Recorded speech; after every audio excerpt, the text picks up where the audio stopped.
پنکی کی گرفتاری کی فوٹیجز ہمارے پاس موجود ہے جس پہ دیکھا جا سکتا ہے کہ پولیس آفیسر دروازہ کھٹکھٹاتا ہے, لیڈی پولیس ساتھ ہے, اور اسی دوران دیکھا جاتا ہے کہ پنکی خود دروازہ کھول رہی ہے. پنک کلر کی اس نے ٹی شرٹ پہنی ہوئی ہے, اور جیسے ہی اندر داخل ہوتی ہے پولیس تو لیڈی پولیس کانسٹیبل اس سے اس کا موبائل فون ہاتھ میں لے لیتی ہے اور اس کی تلاشی لیتی ہے.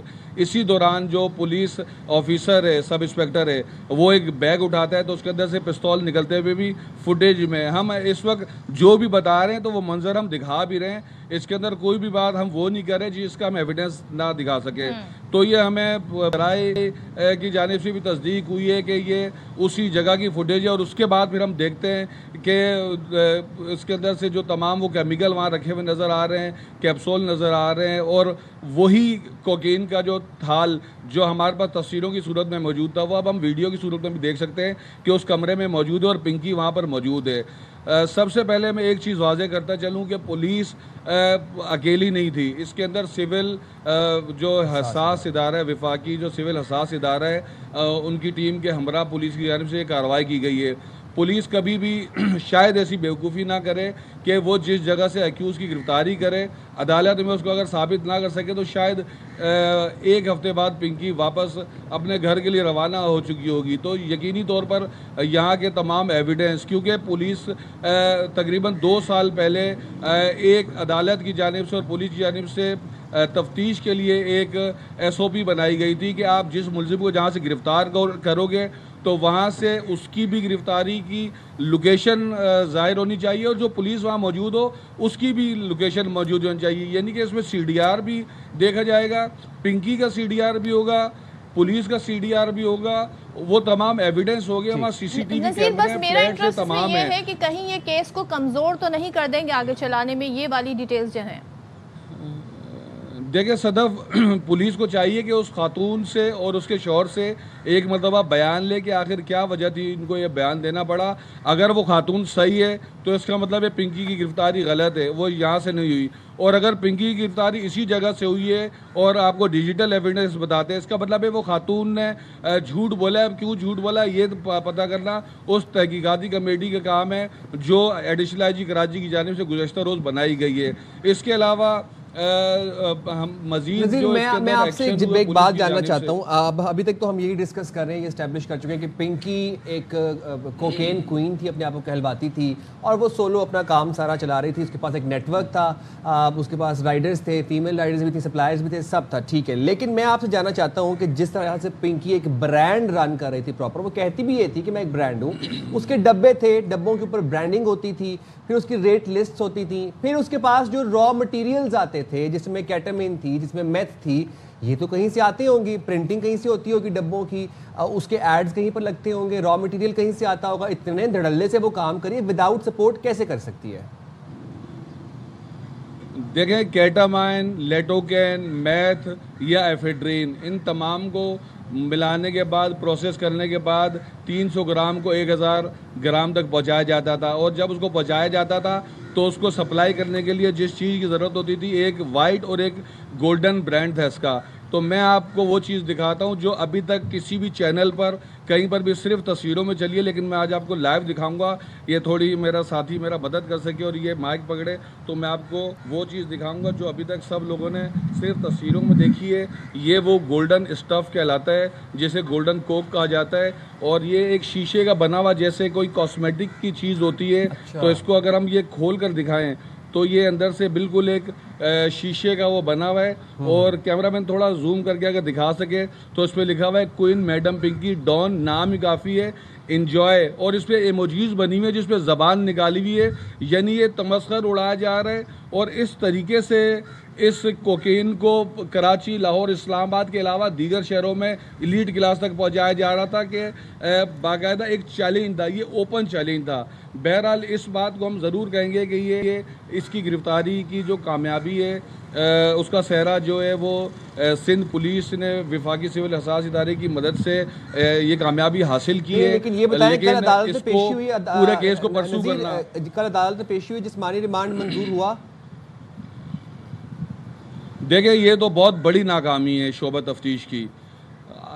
دیکھیں ہم نے گزشتہ روز کئی گھنٹے تک اس کیس کے اوپر کام کیا ہے، بلکہ ہم رات گئے تک اس کیس پر کام کرتے رہے، ڈیٹیلز نکالتے رہے. تو کراچی میں یا سندھ پولیس میں یا پورے پاکستان کی جو پولیس ہے اس میں 2 فیزز ہوتے ہیں. ایک فیز وہ ہوتا ہے جس کے اندر ایف آئی آر کاٹنا ہوتا ہے، اس کے اندراج ہوتا ہے، وہ آپریشن پولیس کا کام ہوتا ہے. جہاں ایف آئی آر کٹ گئی اس کے اوپر سائن ہو گیا اور اس پہ ایک نمبر ڈل گیا، اس کے بعد آپریشن پولیس کا کام بالکل ختم ہو جاتا ہے. پھر ان کا اس سے کوئی تعلق واسطہ نہیں رہتا، یہ واضح طور پر میں آپ کو بتا رہا ہوں. اس کے بعد شعبہ تفتیش کا کام رہ جاتا ہے. سابق آئی جی سندھ غلام نبی میمن اپنے پورے ٹینیور میں جب سے وہ ایڈیشنل آئی جی کراچی سے لے کر آئی جی بنے اور آئی جی بننے کے بعد ریٹائر ہو گئے، ان کو ایک ہی فکر رہتی تھی کہ کسی طرح میں شعبہ تفتیش کو لگام ڈالوں، کسی طرح میں ان کو ٹھیک کروں، کسی طرح انہوں نے ان کو باقاعدہ ان کو پیسے ہمیں دینے پتہ ہے شروع جس کیے، طریقے سے مختلف قسم کی ریمانڈ سہولیات دی. دیے جاتے ہیں، کبھی ہم دیکھتے ہیں کہ 14 دن کا 21 دن کا اور معمولی جرائم پر بھی جو ہے ریمانڈ کر دیا جاتا ہے، لیکن یہاں پر ہم دیکھ رہے ہیں کہ 24 گھنٹے کا بھی ریمانڈ نہیں کیا گیا. اور اس بات پر جو وزیر داخلہ سندھ ہے ضیاء الانجار صاحب، وہ ٹی وی پر آ کر کل ہی کہہ رہے تھے کہ مجھے اس بات پر بڑا دکھ ہے، بڑا افسوس ہے. ڈس اپوائنٹمنٹ کا اظہار وہ کرتے ہوئے کل ہمیں نظر آئے کہ جوڈیشل کر دیا گیا اور ریمانڈ نہیں دیا گیا، بیکاز یہ بڑا میٹر کرتا ہے کیس کو آگے بڑھانے کے لیے. جب تک انویسٹیگیشن نہیں ہوگی، جب تک تفتیش نہیں ہوگی، کیسے معاملات آگے بڑھیں گے. کیس ایسا لگ رہا ہے بظاہر کہ اتنا اسٹرانگ نہیں بن پایا ہے. اگر میں یہ بات کروں تو اس وقت ہمارے ساتھ موجود ہیں ترجمان سندھ حکومت سعدیہ جاوید صاحبہ. تھینک یو سعدیہ، بہت شکریہ. ذرا میں بتائیے گا، ایک کیس 2019 میں جو کہ این ایف کے تھرو بنا تھا، مفرور ہے اس کیس میں یہ خاتون پنکی جو نام ہے. دوسرے کیس 2021 میں متعدد مواقع پر کیسز بنے، گرفتاری اب ڈالی گئی ہے. تو یہ پولیس کی کارکردگی میں بہت بڑا سوالیہ نشان نہیں ہے؟ اور آپ لوگوں کی حکومت تو بڑے بڑے گرینڈ آپریشن کرتی رہی ہے ان افراد کے خلاف جو نشہ سپلائی کرتے ہیں. Thank you very much. دیکھیں ظاہر سی بات ہے کہ اس کی سہولت کاری تو ہو رہی تھی، اس کو لوگ فیسیلیٹ کر رہے تھے، چاہے وہ کسی بھی ادارے سے فیسیلیٹیشن ہو رہی تھی. لیکن ڈیفینیٹلی اس بات کا تو پروف ہے کہ جب یہ گرفتار نہیں ہو رہی تھی اور پولیس کی ریٹ کو چیلنج کر رہی تھی تو ڈیفینیٹلی ہر ادارے میں کالی بھیڑیں ہوتی ہیں اور کوئی نہ کوئی اس کو فیسیلیٹ کر رہا تھا. میں نے کل بھی آپ کے ٹی وی شو پہ کہا تھا اور پھر اس کے بعد وزیر داخلہ نے بھی اس بات کو میری انڈورس کیا کہ جو بھی اس خاتون کے فیسیلیٹرز تھے ان کے خلاف کارروائی ہوگی. کل بھی جس طرح اس کو دیکھیں، کل بھی جس طرح عدالت میں پیش کیا وہ بالکل غیر مناسب تھا. مطلب وہ کہیں سے جو ہے اس کو جسٹیفائی نہیں کیا جا سکتا. سندھ پولیس کا رویہ گرفتاری کے وقت ہم سب کو پتا ہے کہ سندھ پولیس کا کیا، ہر جگہ جب پولیس کسی کو بھی گرفتار کرتی ہے، جھوٹا مقدمہ ہو یا سچا مقدمہ ہو، جس طرح گرفتار کرتی ہے اور جس طرح پیش کیا جاتا ہے ہم سب کو پتا ہے.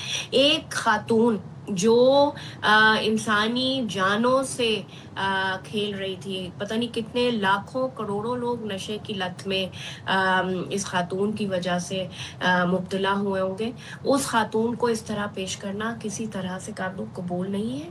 اب اس کی گرفتاری ہوئی، آپ کے رات کے وسیم بدامی صاحب کے شو میں وزیر داخلہ نے اس بات کو کلیئر کیا ہے کہ اس کی ضمانت نہیں ہوگی. اس کے اوپر بہت سارے مقدمے ہیں جو سندھ میں وہ ہیں اور اس سے مکمل تفتیش ہوگی، مکمل کارروائی. اچھا سعدیہ، ایک تو میں آپ سے ذرا یہ جاننا چاہتا ہوں کہ سندھ سے بھی جو کوکین ہے، جو اس طرح بھی ہمیں نظیر بھی بتا رہے تھے، یہ پر گرام 20,000 40,000 اس کے کوالٹی پہ ڈیپینڈ کرتا ہے. یہ تو ہو گئی ایک نیش کے لیے، ایک ایلیٹ سٹریٹا کے لیے ملک کے. لیکن اب ذرا بات کر لیتے ہیں یہ ہیروئن، چرس، بھنگ والے لوگوں کی، گٹکے والے لوگوں کی، جو منشیات کے عادی افراد جوہر موڑ سے لے کر آپ کو گولی مارے بھی نظر آئیں گے. آپ کو ابراہیم حیدری، لیاری بھراوا، لیاقت آباد، ناظم آباد میں تو یہ بینکس کے باہر لیٹے ملتے ہیں آپ کو 6-7 بجے کے بعد. ساتھ یہ بات یہاں پر یہ ہے کہ لیڈ کی بات ہے. اگر ہیروئنچیوں کو پتہ چل جاتا ہے کہ ڈیلر کہاں پر بیٹھا ہوا ہے تو سندھ پولیس کو نہیں پتہ چل سکتا کہ یہ ڈیلر کہاں پر بیٹھا ہوا ہے، کیا علاقہ ہے، کہاں پہ سپلائی ہو رہی ہے. اچھا سائم، میں اس ہوم کمیٹی کا حصہ ہوں جس کی چیئرپرسن میڈم فریال تالپور ہے. جی.